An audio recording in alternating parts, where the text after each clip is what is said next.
Well, hello everyone. My name is Josh Brooks, and we are Octodata. We are a team also working with the Humanoid Biorobotics and Smart Systems Research Lab here on campus.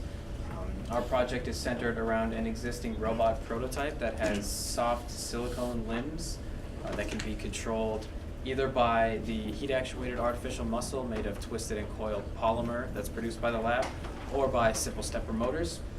And the purpose of our project is to provide hardware components and their associated control software that allow our NVIDIA Jetson TX2 developer kit board to control the TCP muscles and the stepper motors.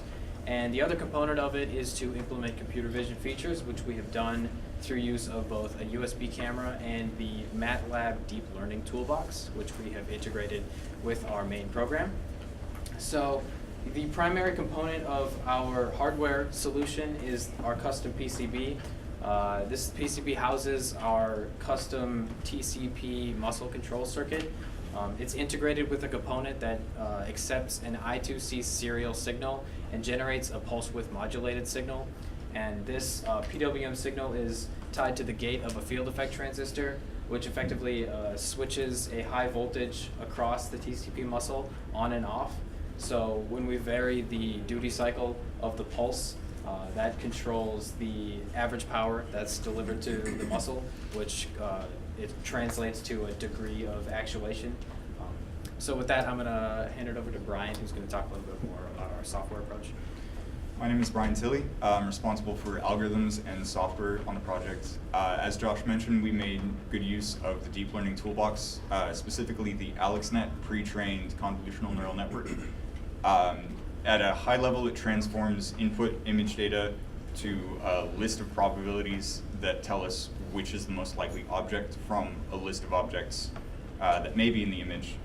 This data is fed from the USB camera. In this case, we used the Jervois smart camera in pass-through mode. And the final component is actuation, hooked up by the I2C buses exposed to the Jetson TX2.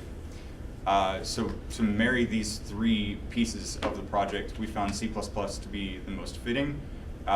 Using the MATLAB Deep Learning and GPU coder toolboxes together, we were able to generate parallel C++ code, interface with the Linux file system I/O to grab images and speak over the I2C buses, and combine the control and detection within our software. So thank you. I can take any questions.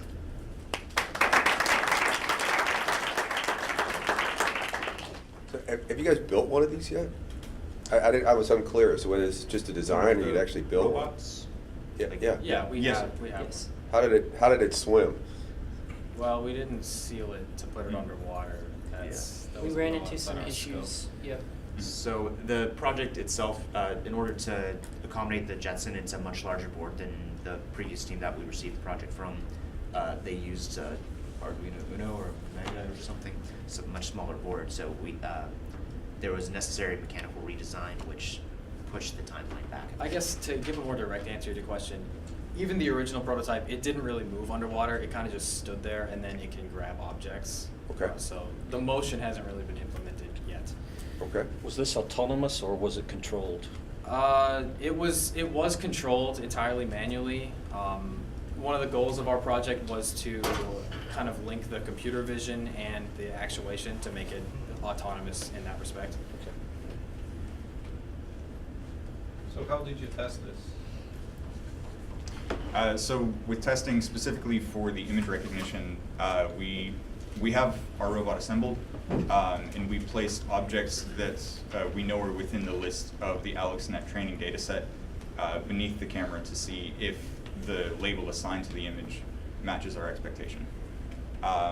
It's roughly 50% of the time from our observation, so we would attribute that to the fact that we're using a pre-trained neural network, which may not necessarily be fit to our application, but we didn't have really the capabilities to collect the amount of data that would be required to train one from scratch. So if you were to start this project over again, would you change anything about what you did? Perhaps including a mechanical engineer to help us with the design would be exceedingly helpful. Yeah. there was a lot more mechanical design than we initially expected it to be.